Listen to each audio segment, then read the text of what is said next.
Hello people, welcome back to the new video lecture of अल्वा physics. अभी हम पढ़ रहे हैं क्लास 11th का एक चैप्टर जिसका नाम है यूनिट्स एंड मेजरमेंट, और ये है इसका लेक्चर नंबर 6 जिसमें हम बात करेंगे एरर्स इन मेजरमेंट्स के बारे में। तो इस लेक्चर में हम जानेंगे कि सिस्टमेटिक एरर क्या होता है, हम देखेंगे रैंडम एरर किसे कहते हैं, सिस्टमेटिक एरर के कितने टाइप्स होते हैं और उन्हें भी हम अच्छे से समझेंगे। So why wait, let's start.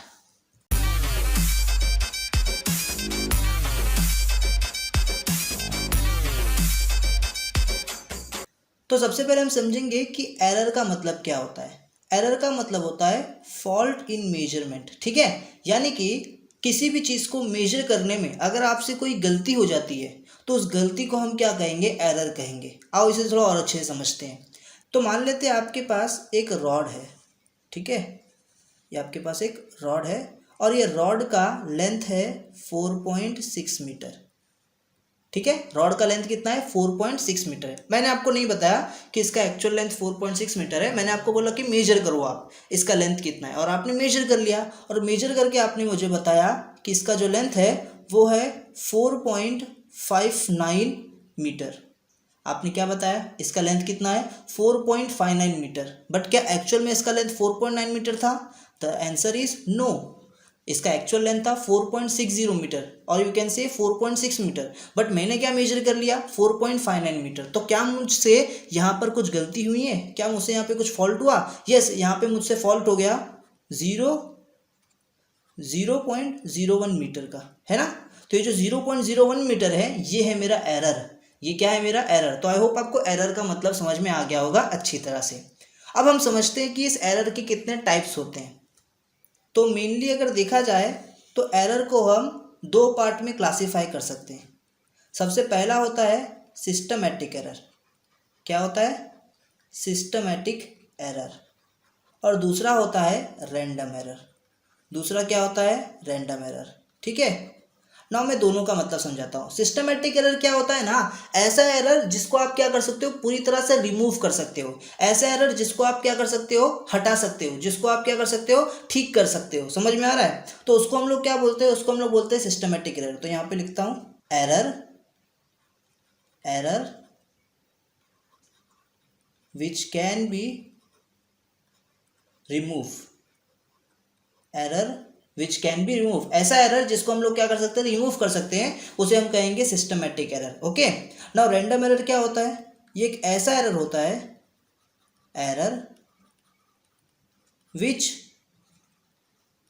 Can't be remove, जिसको आप क्या कर सकते हो, रिमूव नहीं कर सकते। ये बात क्लियर रहेगा, पक्का? ओके। नाउ हम देखते हैं सिस्टमेटिक एरर के कितने टाइप्स होते हैं, ठीक है। तो सिस्टमेटिक एरर के टोटल 3 टाइप्स होते हैं। कितने टाइप्स होते हैं, 3 टाइप। सबसे पहला वाला होता है इंस्ट्रूमेंटल एरर। क्या होता है, instrumental error. Okay. Now second one is error due to imperfection, error due to imperfection. सबको एक्सप्लेन करूंगा अच्छे से, ध्यान से देखते रहो बस। दूसरा होता है एरर ड्यू टू इम्परफेक्शन और तीसरा है पर्सनल एरर। क्या है, पर्सनल एरर। क्लियर रहेगा? तो टोटल ये 3 टाइप के क्या होते हैं, सिस्टमेटिक एरर होते हैं। पहला होता है इंस्ट्रूमेंटल एरर, दूसरा error due to imperfection technique of experiment, और तीसरा होता है पर्सनल एरर। चलो एक एक को अच्छे से समझते हैं, ठीक है। तो सबसे पहले भी हम समझते हैं इंस्ट्रूमेंटल एरर के बारे में। किसके बारे में, इंस्ट्रूमेंटल एरर के बारे में। ना इंस्ट्रूमेंटल एरर क्या होता है, आओ इसे समझते हैं। अभी कोई भी ऐसा एरर, कोई भी ऐसा फॉल्ट जो किसके वजह से आए, इंस्ट्रूमेंट की वजह से आए, तो उसको हम लोग बोलेंगे इंस्ट्रूमेंटल एरर, ठीक है। जैसे कि फॉर एन एग्जांपल आप अपना वेट मेजर करने जा रहे हो, ठीक है। तो आपके पास वेइंग मशीन होता है सबके घर में, ठीक है। तो नॉर्मली आपके घर पे भी क्या है, वेइंग मशीन है, ठीक है। सो वेइंग मशीन कैसा होता है, देखो घर वाला ऐसा नॉर्मल होता है, और ऐसे यहाँ पे क्या होता है, ये बीच में निडल होता है जो 0 की तरफ पॉइंट करता है स्टार्टिंग में, फिर 1 2 3 ऐसे नंबर्स बहुत सारे होते हैं, नंबर्स होते हैं बहुत सारे। अब आप इसके ऊपर जब चढ़ जाओगे तो ये निडल जिस भी नंबर को पॉइंट करता रहेगा वो आपका वेट है। ये नॉर्मल चीज़ है, ये हम ऐसे मेजर करते हैं, ठीक है। वेट को हम ऐसे ही मेजर करते हैं। नाउ क्या हो, अगर ये जो निडल है वो स्टार्टिंग में 0 की जगह कोई दूसरे नंबर को पॉइंट करता हूँ, जैसे 1 और 2 को पॉइंट करता हूँ, है ना। स्टार्टिंग में 0 की जगह ये जो निडल है ये किसी और नंबर को क्या करता हो, पॉइंट करता हो। तो उस टाइम पे आप जब चढ़ोगे और उस टाइम पे जब आप देखोगे नीडल में जो भी वैल्यू आई है, क्या वो वैल्यू सही होगी? नहीं समझे? जैसे मैं बोल रहा हूँ कि यहाँ पे 0 है, स्टार्टिंग में 0 की जगह ना ये जो नीडल है उसने 1 और 2 को क्या कर लिया है, पॉइंट कर रहा है, और आप इसके ऊपर चढ़ रहे हो। जब आप चढ़ोगे तो कुछ भी, सपोज आपका वेट अगर 86 kg है, तो आपका वेट हो सकता है उस टाइम पे 88 kg आ जाए, है ना, क्योंकि स्टार्टिंग में क्या 2 आगे था, 0 की जगह स्टार्टिंग में 2 को पॉइंट कर रहा था ये, तो आपका वेट 88 kg आ जाए। तो ये जो 88 kg मेजरमेंट दिखा रहा है, क्या ये मेजरमेंट सही होगा? नहीं, ये मेजरमेंट सही नहीं होगा। हाँ, इस मेजरमेंट को आप ठीक कर सकते हो, आप 2 माइनस कर दो तो आपको करेक्ट मेजरमेंट आएगा, बट एरर तो आ रहा है ना। तो ये जो एरर होता है ना, इस टाइप के एरर को हम क्या बोलते हैं, इंस्ट्रूमेंटल एरर बोलते हैं। क्लियर रहेगा? तो ये था आपका इंस्ट्रूमेंटल एरर। नाउ सेकंड जो एरर होता है उसको हम लोग बोलते हैं error due to imperfection in experimental technique. चलो वो समझते हैं। तो अब हम देखेंगे error due to imperfection in experimental technique, मतलब जब हम मेजर करने जाते हैं ना किसी चीज़ को, तो हमसे ना सही तरीके से मेजरमेंट नहीं ली जाती, जिस वजह से गड़बड़ आ सकती है। नहीं समझा? चलो मैं एक्सप्लेन करता हूँ। जैसे कि फॉर एन एग्जाम्पल, सपोज आपका दोस्त है जिसको फीवर हो चुका है, आपका दोस्त है जिसको क्या हुआ है, फीवर हुआ है, ठीक है। अब फीवर होता है तो बॉडी टेम्परेचर बहुत हाई हो जाती है ना, बॉडी एकदम गर्म हो जाता है ना। तो उस टाइम पे अगर आपको उसका बॉडी टेम्परेचर मेजर करना है, तो आप क्या करोगे? यस, आप थर्मामीटर का यूज़ करोगे। आप किसका यूज़ करोगे? आप थर्मामीटर का यूज़ करोगे, है ना। तो आपने थर्मोमीटर का यूज़ करके क्या पता करना चाहा? उसका बॉडी टेम्परेचर मेजर करना चाहा, ठीक है। अब आपको ये भी पता होना चाहिए कि बॉडी टेम्परेचर मेजर कैसे करते हैं थर्मोमीटर के थ्रू। तो दो तरीका, या तो आप उसके मुंह में ऐसा करके थर्मोमीटर डाल दो तो पता चलता है, दूसरा नहीं तो उसके अंडर आर्म पिट में क्या कर दो, आप थर्मोमीटर को डाल दो, तो आपको बराबर बॉडी टेम्परेचर पता चलेगा। बट ये चीज़ आपको नहीं पता थी क्योंकि आपके अंदर इम्परफेक्शन है, ठीक है। तो आपने क्या किया, मेजर करने के लिए आपने थर्मोमीटर उसके फॉरहेड पे, माथे पे ऐसा टच कर दिया, और फिर आप क्या कर रहे हो, पता कर रहे हो कितना उसका बॉडी टेम्परेचर है। तो क्या लगता है आपको, सही तरह से आप मेजर कर पा रहे हो? नहीं, रीडिंग आएगी पर क्या वो रीडिंग सही होगी? नहीं, वो रीडिंग गलत होगी। तो यहाँ पर आप जो देख रहे हैं ना, ये जो यहाँ पे एरर आई है, ये क्यों आई है? बिकॉज ऑफ इम्परफेक्शन मेथड, मतलब आपका तरीका गलत था एक्सपेरिमेंट करने का, मेजर करने का। समझ में आ रहा है? तो ये एक दूसरा तरीका होता है, ये एक दूसरा टाइप है सिस्टमेटिक एरर का। इसको भी आप ठीक कर सकते हो, कैसे? सही तरह से क्या करके, परफॉर्म करके, ठीक है। उस चीज़ के मतलब कैसे आपको मेजर करना है वो आप सीख जाओ, आप इस एरर से क्या कर सकते हो, पूरी तरह से इस एरर को हटा सकते हो, ठीक है। तो ये दूसरा टाइप था, क्या है? Error due to imperfection in experimental technique. Now हम बात करेंगे तीसरे टाइप के बारे में, ठीक है। तो पर्सनल एरर क्या होता है ना, ये एक ऐसे टाइप का एरर है जो आपके केयरलेस होने की वजह से हो जाए।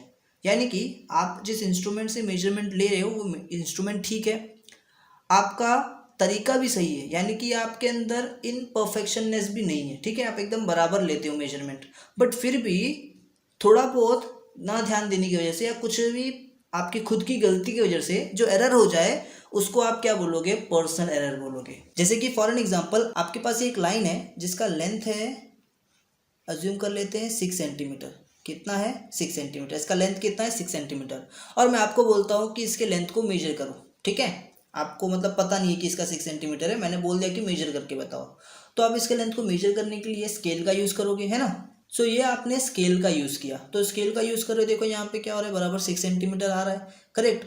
अब मैं क्या बोल रहा हूँ पता है, कि आप ना इसको ना देखने का तरीका ही चेंज कर रहे हो, ठीक है। अगर आप नॉर्मली ऐसे देखो ना सीधा, हाँ, अगर आप क्या करो, ऐसा सीधा देखते रहो, ये 6 की तरफ ऐसा सीधा होकर देखते रहो, ठीक है, तो आपको कुछ लेंथ मिलेगा। लेकिन जैसे आप अपना एंगल चेंज करते हो, थोड़ा सा आप क्या करो ना, अपना स्क्रीन, मोबाइल में आप देख रहे हो ना वीडियो, स्क्रीन थोड़ा सा क्या कर लो, चेंज कर लो, मोबाइल या लैपटॉप जहाँ भी आप देख रहे हो ये वीडियो को, आप थोड़ा सा स्क्रीन क्या कर लो, चेंज कर लो, मतलब अपना जो एंगल है देखने का, ये स्केल को चेंज कर लो 6 सेंटीमीटर पे।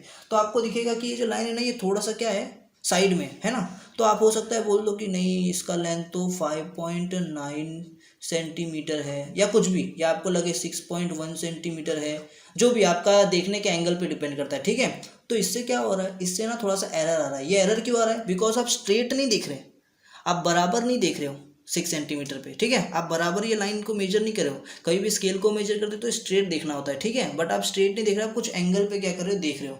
तो आपसे क्या हो सकता है, कुछ ना तो कुछ मेजरमेंट में गड़बड़ी आ सकती है। ऐसे टाइप का जो गड़बड़ी होता है ना, ऐसे टाइप का जो एरर होता है, उसको हम क्या कहते हैं, पर्सनल एरर बोलते हैं। So clear? तो आपने 3 टाइप समझ लिया, सबसे पहला आपने देखा इंस्ट्रूमेंटल एरर। इंस्ट्रूमेंटल एरर मतलब कि इंस्ट्रूमेंट की वजह से जो एरर आता है वो, जैसे कि वेइंग मशीन का एग्जांपल दिया। दूसरा आपने देखा कि error due to imperfection in experimental technique, यानी कि आपको सही तरीके से मेजरमेंट लेना नहीं आता था, जिस वजह से क्या हो गया, गड़बड़ हो गया, ठीक है। और तीसरा देखा पर्सन एरर, यानी कि आपको तरीका भी पता है, आपको इंस्ट्रूमेंट में भी कोई गड़बड़ नहीं है आपके, है ना, फिर भी आपसे क्या हो जा रही है, गलती हो जा रही है बिकॉज ऑफ केयरलेसनेस या कोई भी दूसरी प्रॉब्लम की वजह से, ठीक है। तो उसको हम लोग बोलते हैं पर्सनल एरर। सो ये था सिस्टमेटिक एरर के टाइप। नाउ अभी हम लोग डिस्कस करेंगे रैंडम एरर क्या होता है। ना जो रैंडम एरर होता है ना, ये रैंडम एरर को हम लोग ना रिमूव नहीं कर सकते किसी भी तरह से।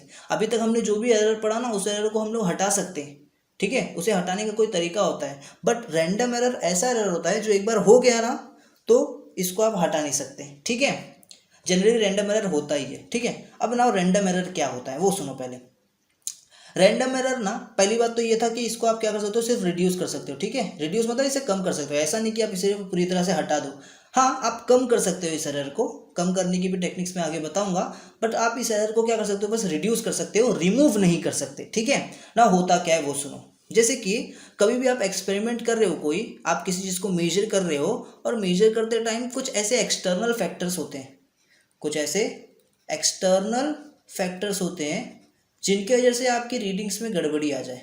नाउ कैसा सर, जैसे कि पिछला एग्जांपल लूँ तो आपने क्लास 10th में एक एक्सपेरिमेंट पढ़ा होगा, ओम्स लॉ का एक्सपेरिमेंट, है ना। वहाँ पर आपने देखा होगा कि अगर फिजिकल कंडीशंस, ऐसे ही पढ़ा होगा आपने स्टेटमेंट, अगर आपका फिजिकल कंडीशन सही है तो उस टाइम पे जो वोल्टेज होता है वो डायरेक्टली प्रोपोर्शनल होता है करंट के, है ना।